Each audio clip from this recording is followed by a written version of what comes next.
안녕하세요. 네, 오늘 에스겔 22장 공부하는 시간입니다. 네, 우리가 이 구약을 공부할 때 항상 염두에 둬야 되는 것이 있습니다. 제가 매번 이게 강조를 합니다만은 일단 이 하나님의 경륜 입장에서 보면 이 구약을 율법, 신약은 은혜 이런 식으로 나눠 볼 수도 있습니다. 그래서 이 구약에서 실패한 이스라엘 사람들은 여전히 육으로 난 사람들이고, 그래서 그들은 실패할 수 없었다라고 말할 수가 있고, 또 이제 신약의 성도들은 영으로 난 사람들이기 때문에 실패하지 않는다 이렇게 말할 수가 있습니다. 하지만 이 하나님의 어떤 그 구원의 그 섭리 이런 그 관점에서 보면 그렇지만, 그러나 이 신약에서 말씀하고 있는 이 성경이라고 하는 것은 이 구약을 가리켜 말씀하는 것이기 때문에 이 구약을 또 그런 식으로만 봐서는 안 됩니다. 이 구약은 신약의 성도들을 위한 무용이 됩니다. 그래서 이 어떤 그 구속가적인 이런 입장에서만 구약을 볼 게 아니고, 구약은 신약의 성도들을 위해서 하나님이 주신 또 말씀이기도 하다라고 생각을 해야 됩니다. 그래서 이 구약을 볼 때 꼭 역사 속에서 이스라엘 사람들만 향해서 하시는 말씀이 아니라 지금 그리스도 안에 있는 우리들을 향해서도 동일하게 하시는 말씀이다라고 우리가 생각을 해야 되겠습니다. 자, 에스겔 21장, 지난주에 공부했던 그 장의 제목 기억하십니까? 네, 칼의 노래였습니다. 칼의 노래. 그러니까 하나님께서 이스라엘 백성들을 벌하시기 위해서 칼을 뽑으시고 그들이 완전히 멸망을 당하기까지 이 칼을 꽂지 않는, 그래서 이 칼을 휘둘러서 사람들을 하나님이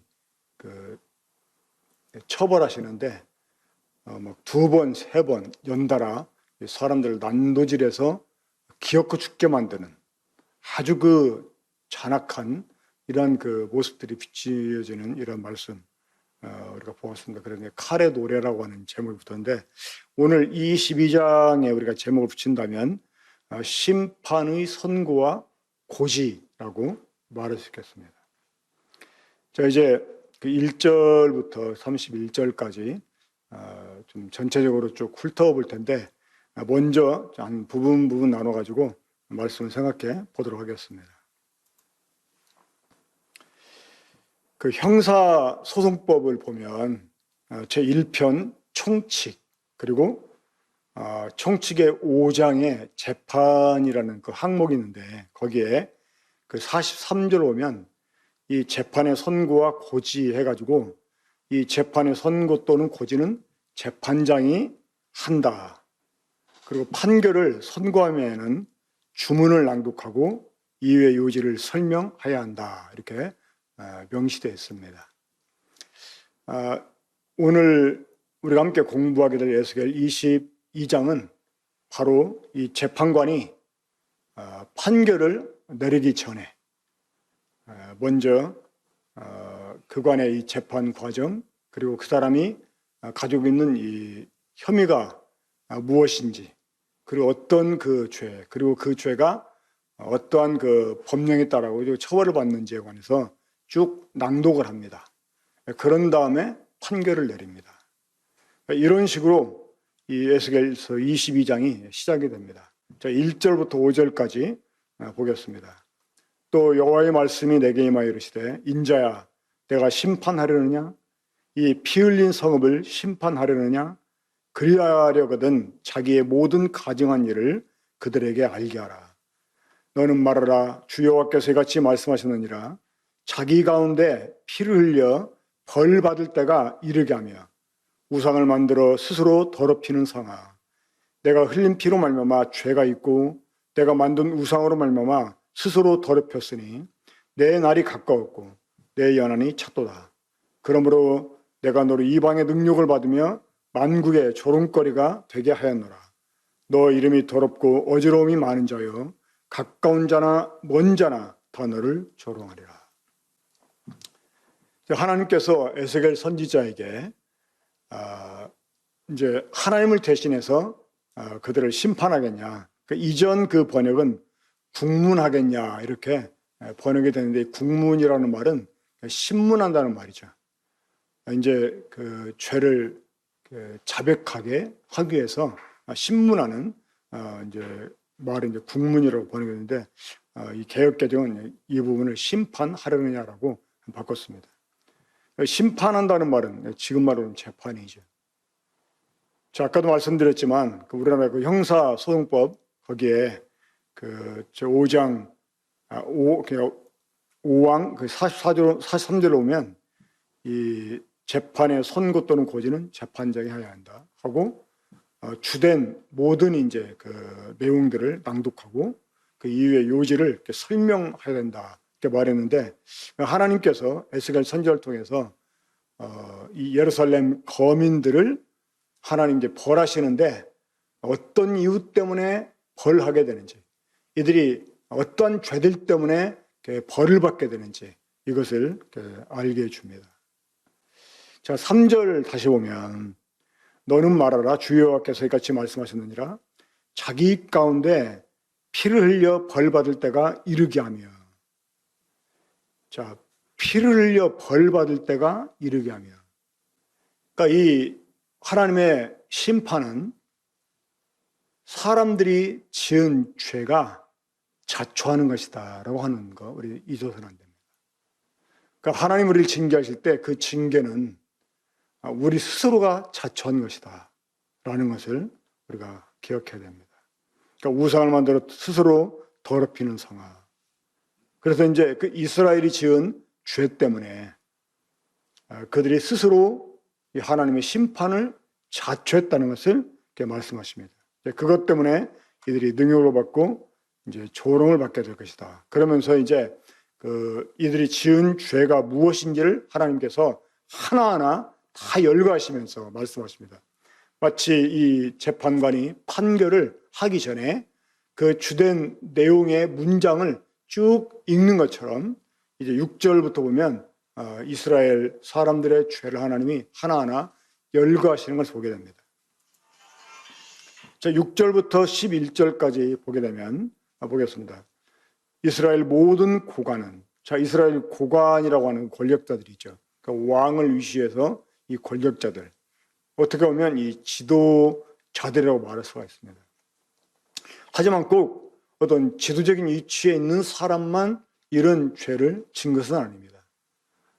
이들이 그 여러 가지 부분에서 이렇게 본을 보여야 되는 사람들임에도 불구하고 오히려 이 죄들을 앞장서서 저질렀다고 하는 것은 그만큼 이런 죄가 이스라엘 그 유다 그 사회에 전반적으로 아주 그 충만되어 있었기 때문에 이제 고관들을 일컬어서 말씀하고 있는 것뿐이지 사실 이들에게만 이런 죄가 있었던 건 아닙니다.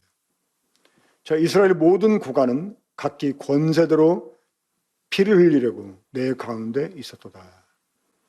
그러니까 이 권세대로 피를 흘리려고. 자, 이 말은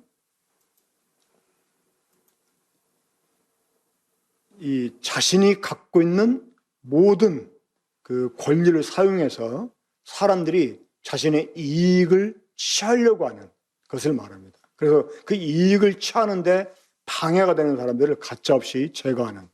그러니까 소위 그 요즘 갑질한다는 말이 있잖아요. 갑질. 그러니까 이 갑질을 아주 드러내놓고 하는. 그래서 이 자신의 그 갑질에 저항하는 사람들은 그냥 죽여버리는 이런 아주 끔찍한 죄들을 이 당시에 그 유다 지도자들이 범하고 있었다고 하는 것입니다. 자, 그들이 내 가운데서 부모를 업신여겼습니다. 그러니까 이 아주 그 상스러운 이 죄 가운데 하나가 이 부모를 거역하는 것입니다. 그러니까 이 부모는 눈에 보이지 않는 하나님의 모형이잖아요. 그러니까 이 보이지 않는 하나님의 그 모형이 부모인데, 그러니 부모를 향해서 공경하라고. 원래 공경한다는 말은 하나님께만 사용될 수 있는 말인데 이 부모에게 적용시켜서 공경하라 말씀했거든요. 그러니까 하나님처럼 부모를 공경하라. 왜냐하면 이 부모는 이 자신의 존재의 근원이기 때문에 그렇습니다. 근데 그 자신의 존재의 근원마저 업신여기고 그들에게 아주 정말 해서는 안 되는 이런 일들을 이렇게 저지르는 이러한 일들이 이 당시에 아주 만연돼 있었던 것 같습니다. 요즘 보면 밥 먹다가 자기한테 뭐라고 한다고 아버지를 때려 죽이기도 하고 하는 그런 사례들이 참 많이 나오는데 아마 이 당시에 예루살렘에서는 더 훨씬 심했던 것 같습니다. 내 가운데서 나그네를 학대하며, 이 나그네는 의지가 없는 사람이죠. 정처도 없고 의지도 없고 그러니까 힘이 없는 사람들인데 그런 사람들을 학대하는, 요즘 말하면 마치 인종차별하고 하는 그런 경우도 마찬가지인데, 그러니까 이 자신에게 지나친 우월감을 가지고 다른 사람들을 무시하고 이 힘없는 사람들을 가차없이 그냥 학대하려고 하는, 그것이 이제 고아와 과부를 해야했다 하는 그런 이제 말씀하고도 연결된다고 생각을 합니다. 너는 나의 성물들을 업신여겼으며 나의 안식일을 더럽혔으며. 그러니까 이러한 사실 윤리적인 부분에서 문제가 있는 것은 이 영적인 부분에 문제가 있었기 때문에 나타난 현상이다라고 말할 수가 있습니다. 그러니까 하나님을 버리고 우상을 숭배하는 것 때문에, 그 영적 음란 때문에 실제로 사람들에게 음란의 죄가 이 봉처럼 주어진 것을 우리가 로마서 1장에서 볼 수 있지 않습니까? 그러니까 이 당시에 유다 지도자들뿐만 아니라 예루살렘 거민들이 하나님의 성물을 업신여기고, 그러니까 이 재물을 함부로 드리고 하는 그런 것들, 그리고 이제 안식일을 더럽혔다. 이 안식일을 더럽혔다는 말은 결국 자신의 이익을 위해서는 조금도 쉬지 않았다는 그런 의미가 되겠습니다. 그 구절을 보면 피를 흘리려고 이간을 붙이는 자, 그러니까 자신의 이익을 위해서 교묘하게 이 사람 사이를 이간질을 해가지고 서로 다투게 하는 이러한 경우가 있고, 또 산 위에서 재물을 먹는 자, 이것은 이제 우상 숭배하는 것을 가리킵니다. 그러니까 하나님을 섬기기 위해서는 성전에서 하나님께 제사하고 섬겨야 되는데, 이 산당들은 이방인들이 섬겼던 그런 우상의 예배 처섰었는데, 이제 그런 곳에서 하나님을 아주 오히려 모독하는 이런 행위를 했던 것들, 이제 그러한 사실 결과가 윤리적인 면에서도 아주 지저분하게 드러나는 것을 보게 됩니다. 내 가운데에 음행하는 자가 있으면, 근데 이 음행이 단순한 음행이 아니고 보면 내 가운데 자기 아버지의 하체를 드러내는 자가 있으면, 이것은 소위 자기 어머니와의 성관계를 가리킵니다. 이런 일들이 실제로 보면 역사 가운데 아주 비일비재했어요. 이 그리스나 이 로마 시대 때 보면 이 궁 안에서 특별히 이런 일들이 참 많았었고요. 이 그리스 신화로 보면 정말 아주 막말로 아주 개판이에요. 자기 어머니하고 관계를 해가지고 아이를 낳고 이런 것들 딸하고 그러기도 하고, 그러니까 이런 것들이 실제로 이 하나님을 떠나서 사는 사람들, 하나님을 오히려 하나님 앞에 영적인 이 간음을 행하는 이런 사람들이 이런 죄들을 이렇게 범하게 되는 것을 보게 됩니다. 그러니까 자기 아버지 하체를 드러내는 자, 이 말은 이제 계모뿐만 아니라 사실 자기 친모하고도 그런 부도덕한 일을 저지르는 이런 죄를 가리키고, 내 가운데 월경하는 부정한 여인과 관계하는 자, 그러니까 이 성적으로 아주 부패해가지고 정말 음행하는 일에 이 모든 최고의 어떤 향락의 어떤 기준을 이렇게 두고 가치를 두고 그러한 일에 몰두하는 이런 죄를 가리킵니다. 이웃의 아내와 가정한 일을 행했고, 심지어 며느리를 더럽혀 음행하고, 또 어떤 사람은 자매 곧 아버지의 딸과 관계에서, 그러니까 이 가족 간의 이러한 음탕한 일들이 아주 많이 됐었던 것 같습니다. 그리고 뇌물을 받고, 특별히 이제 그 피를 흘리려고 뇌물을 받고, 그러니까 이 뇌물을 받고 사람들을 죽여주는 일도 하는 거예요. 억울하게 사람들을, 죄를 이렇게 뒤집어 씌워가지고 죽이기도 하고. 내가 변돈과 이자, 이 변돈과 이자는 사실은 같은 말입니다. 그러니까 이 변돈이라는 말은 이자를 받기 위해서 돈을 빌려주는 것을 가리킵니다. 원래 이제 별리라고도 표현했는데, 그러니까 이 돈놀이 하는 거죠. 없는 사람들 이용해가지고 이 고리로 돈을 빌려주고. 근데 나중에 이 이자와 돈만 받는 게 아니고요. 이자를 못 갚게 해서 그 사람들을 이렇게 종으로까지 삼아버리는 이런 일들까지 있었고, 그리고 이제 거짓말이 만연되고 아주 막 사람들, 약한 사람들 그 재산을 강탈하기도 하는. 자, 이런 그 일들에 대해서 13절을 보면 내가 불의를 향하여 이익을 얻는 일과 내 가운데 피 흘린 일로 말미암아 내가 손뼉을 쳤나니. 그러니까 지난 주에 공부했던 21장에서도 이렇게 손뼉을 치는 모습이 나오는데, 하나님께서 손뼉을 치셨다고 하는 거예요. 그러니까 이들이 악을 향하는 거고 손뼉을. 그러니까 이 손뼉을 쳤다는 말은요, 기가 막혔다는 말입니다. 그러니까 저럴 수가 있나. 뭐 잘됐다 이럴 때도, 그래 좋아 할 때도 손뼉을 치지만, 그러니까 어이없을 때도 손뼉을 칩니다. 그러니까 하나님이 기가 막혀서 손뼉을 치시는 거예요. 그러니까 이런 일들을 하나님이 보시고 어떻게 참을 수가 있었겠습니까? 사실 이 하나님께서 가나안 그 족속들을 쫓아내시고 그 땅에 이스라엘 사람들을 심으신 이유가 있었습니다. 그러니까 이 가나안 사람들을 하나님 멸하신 이유가 있었어요. 거기에 바로 이와 같은 죄들이 많이 있었기 때문에 그랬던 것입니다. 사실 지금 우리가 에스겔 22장에서 보는 이런 죄악들은요, 이 당시 그 예루살렘 거민들만 자행했던 죄들이 아니었습니다. 이 고대 근동 지방에서 이러한 그 죄들이 사실 자행하고 있었어요. 그러니까 하나님이 이러한 그 죄를 짓는 사람들을 멸망을 당하게 하고, 특별히 그런 사람들을 멸하게 하고 그 땅에 이스라엘을 하나님이 심어 놓으셨는데, 이들이 그들과 다름없는 이런 삶을 사는 것에 대해서 그들을 몰아내신 하나님이 이들 또한 몰아낼 수밖에 없는 현실을 지금 22장에서 말씀해 주고 있습니다.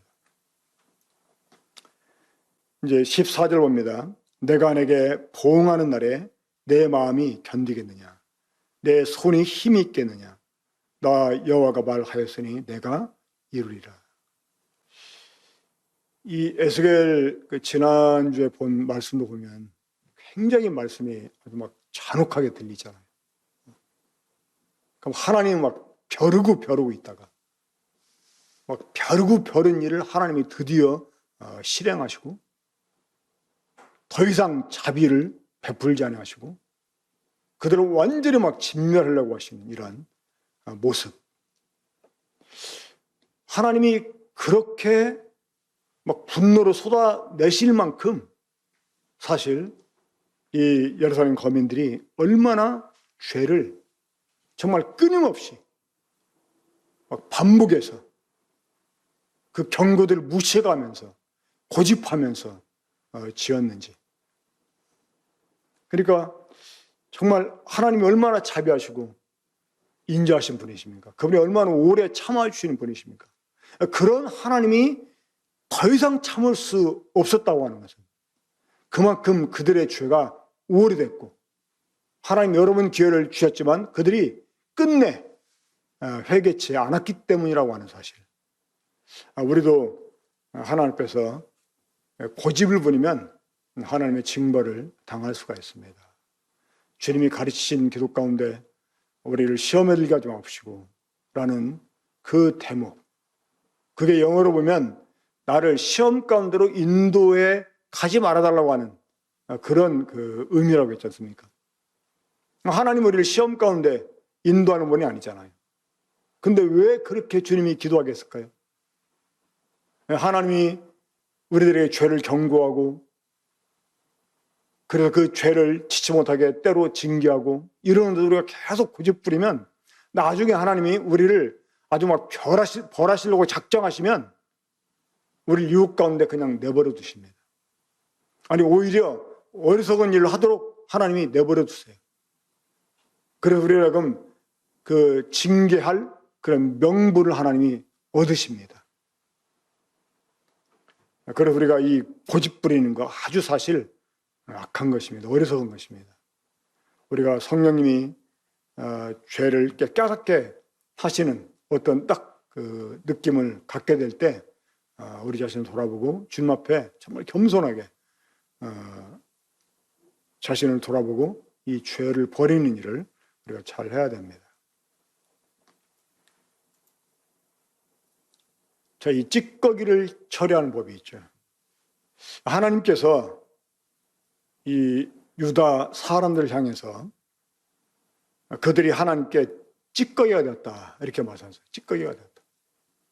이 찌꺼기라고 하는 것은 이제 이 여러 가지 쇠붙이들, 은이나 뭐 굴이나 주석이나 뭐 이런 것들에 이제 슬게되는 녹을 이렇게 가리킵니다.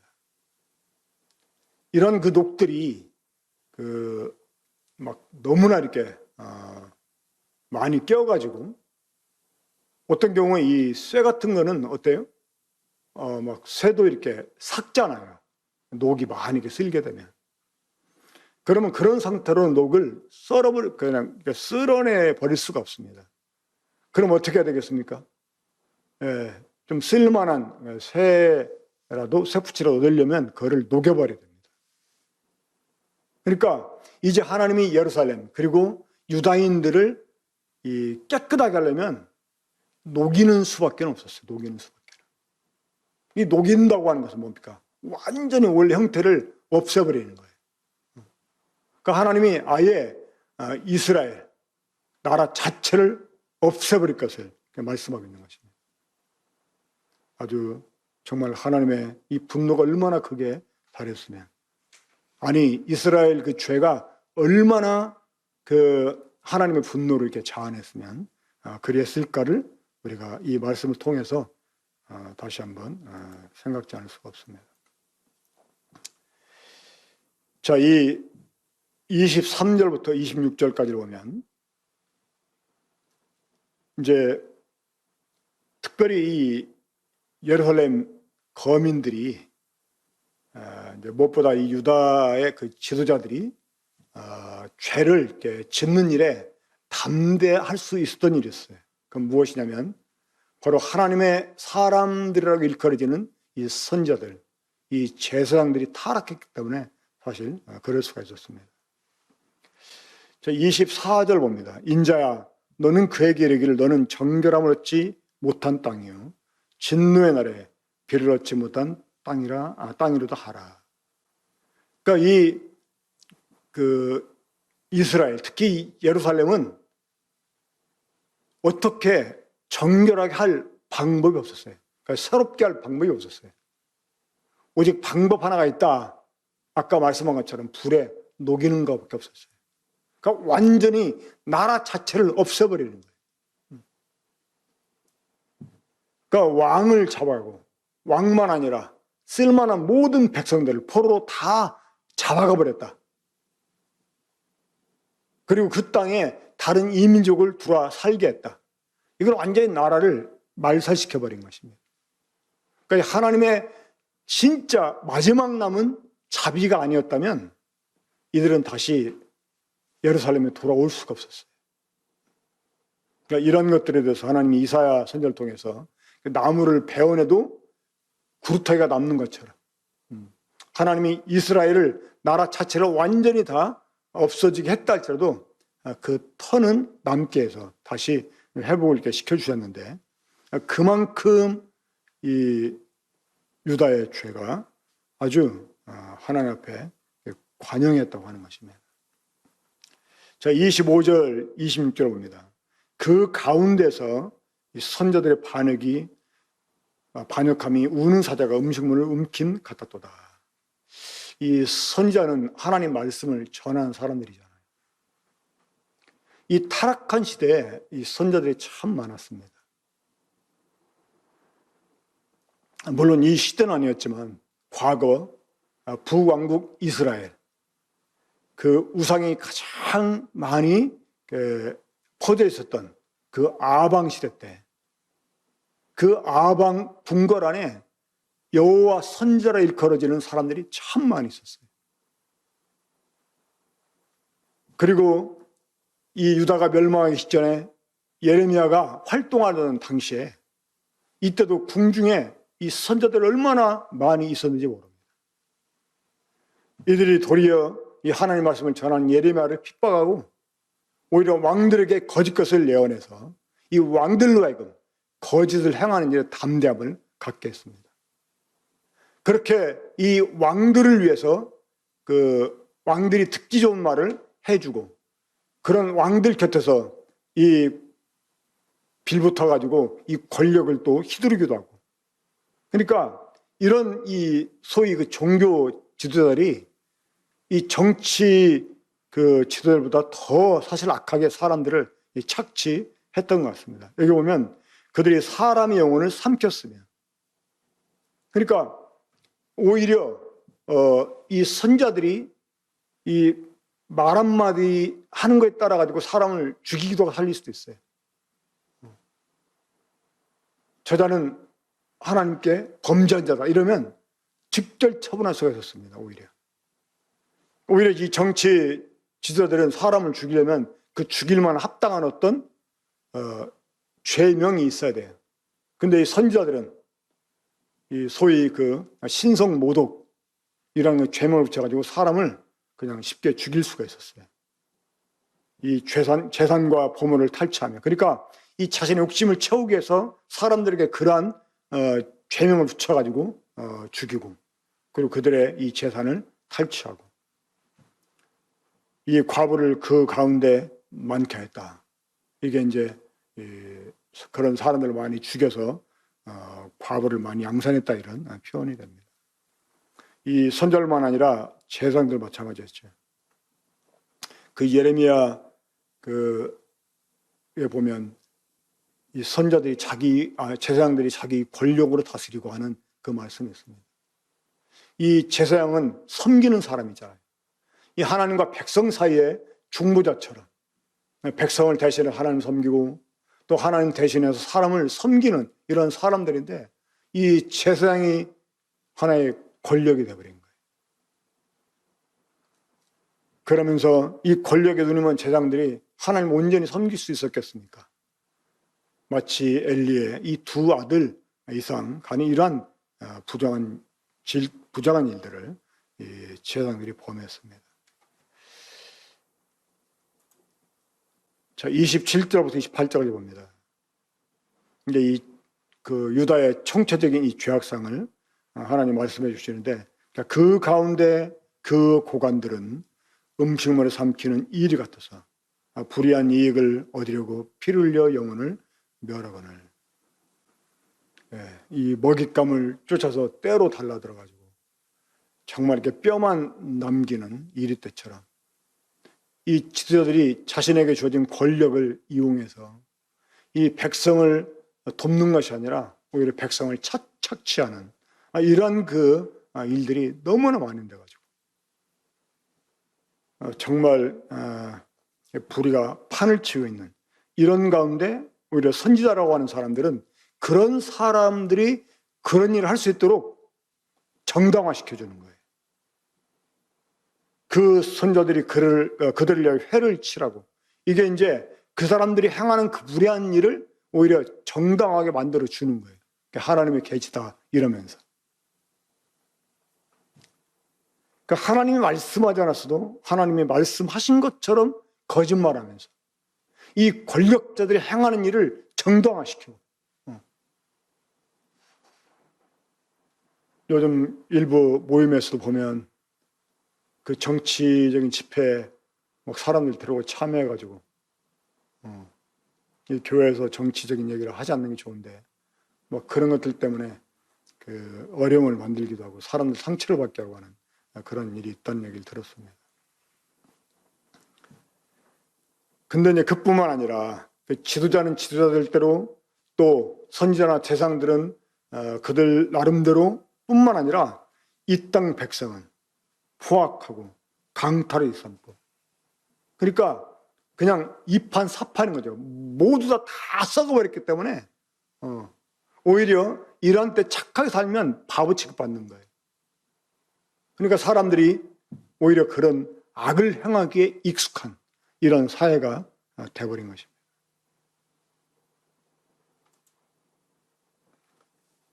마지막으로 30절, 31절 보면 여기에서 우리가 하나님 마음을 하나 알 수 있게 되는데요.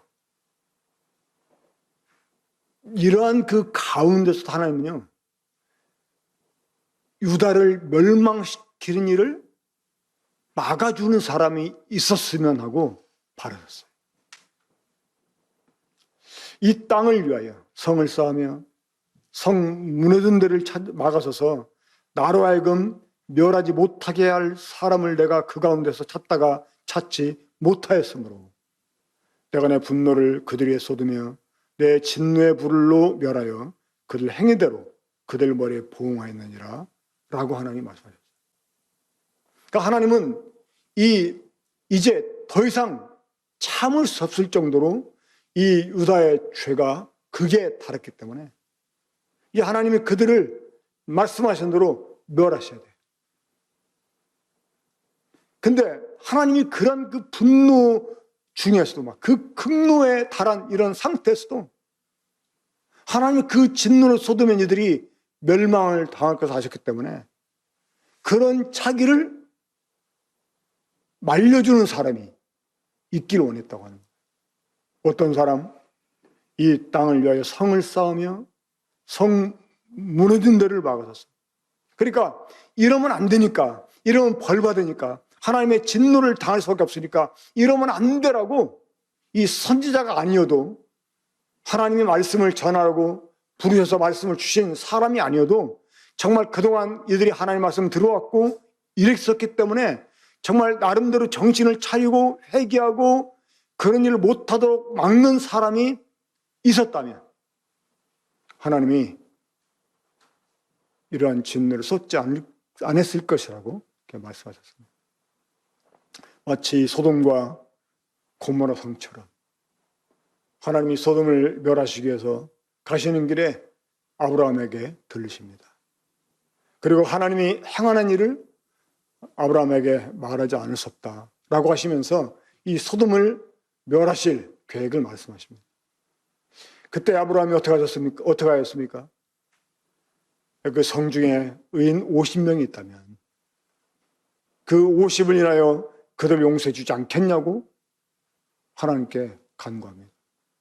하나님이 뭐라고 하셨어요? 내가 그 성중에 의인 50을 찾으면 그 50을 인하여 그 의인 50을 인하여 그 소돔을 버리지 않겠다고 말씀했어요.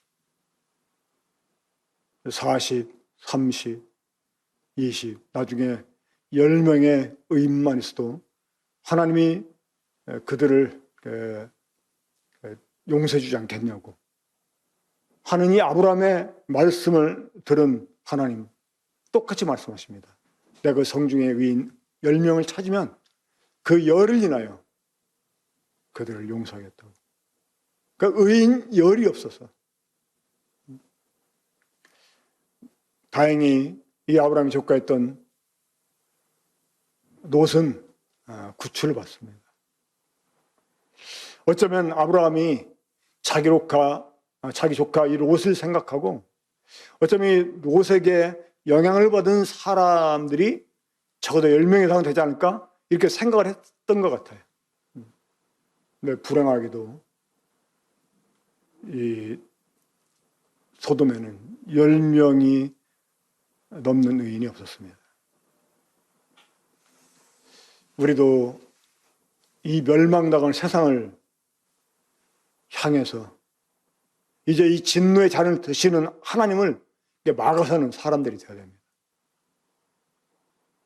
내가 속한 지역, 내가 속한 나라, 이런 나라들이 하나님의 진노 중에 멸망을 당하지 않도록 우리가 막아서는 사람이 되어야 됩니다. 그러기 위해서는 우리 사람들을 일깨우는 일을 해야 되고, 불의를 시작하는 사람들이 되어야 되고, 우리 스스로가 이 선한 일에 본을 보이면서 사람들의 이 죄를 지적하고 죄에서 돌이켜서 하나님 앞에 의로운 사람이 되어야 될 것을 우리가 충성되게 권하는 이러한 사람들이 되어야 됩니다.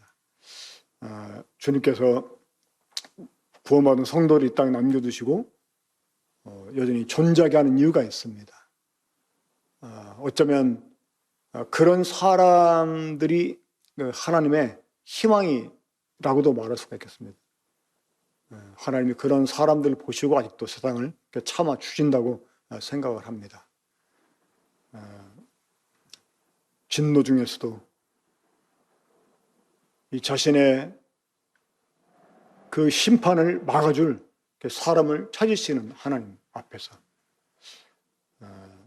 우리가 어떤 사람이 되어야 될지를 생각하고, 정말 자비하시고 은혜로우시고 노하시기를 더디하시는 하나님이 이러한 그 진노를 바라실 때는 유다인들의 죄가 얼마나 정말 컸고 또 그들이 얼마나 완악하고 고집스러웠지 생각을 하면서 우리 또한 그런 사람들의 뒤를 밟지 않는 사람들이 되기를 바라고, 우리가 예루살렘에 있는 거미들처럼 하나님이 자기들을 도와줄 것이라고 하는 이 막연한 그 낙관적인 이런 믿음을 가지고 그러면서도 이 죄를 범하고 오히려 하나님의 이 진노를 자극하는 이런 그 일을 했었는데, 우리 역시 그 영원한 구원 이거 하나만 딱 내세워가지고 죄를 여기지 않고 그래도 천국 간다 하는 이런 생각으로 우리가 주님 앞에서 합당하지 못하게 산다면 하나님은 그런 사람들에게 정말 진노하셔서 하나님이 벌을 내릴 수도 있습니다. 로마서 8장 13절 보면 우리가 육에 계셔서 육신대로 살면 반드시 죽을 것이다 하는 말씀이 있어요. 그러니까 구원받은 성도가 육에 계셔서 육대로 살면 반드시 죽는다고 말씀했습니다.